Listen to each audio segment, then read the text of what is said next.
জান্নাতের মোট 8টি দরজা। কার জন্য কোন দরজা এখনই শুনে যান। ভাই ও বোনেরা, আল্লাহ তাআলা জান্নাতকে বানিয়েছেন মুমিনদের জন্য। হাদিসে এসেছে জান্নাতের মোট 8টি দরজা থাকবে। সহিহ বুখারী ও মুসলিম শরীফ থেকে প্রমাণিত।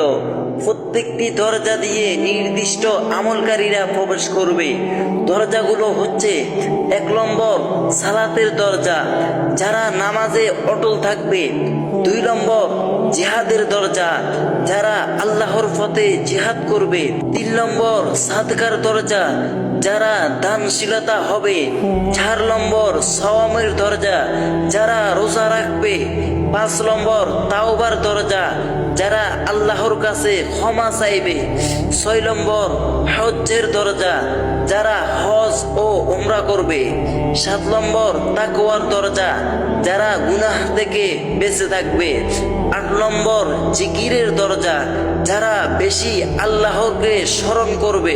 রাসূল সাল্লাল্লাহু আলাইহি ওয়াসাল্লাম বলেছেন, যে ব্যক্তি কোনো আমলে দৃঢ় থাকবে তাকে সেই দরজা দিয়ে ডাকা হবে, আর যে সব আমল করবে তাকে সব দরজা থেকে ডাকা হবে। সহিহ বুখারী ও মুসলিম শরীফ। তাই আসুন ভাই ও বোনেরা, আমরা আমল করে চেষ্টা করি যেন জান্নাতের দরজা আমাদের জন্য খোলা থাকে।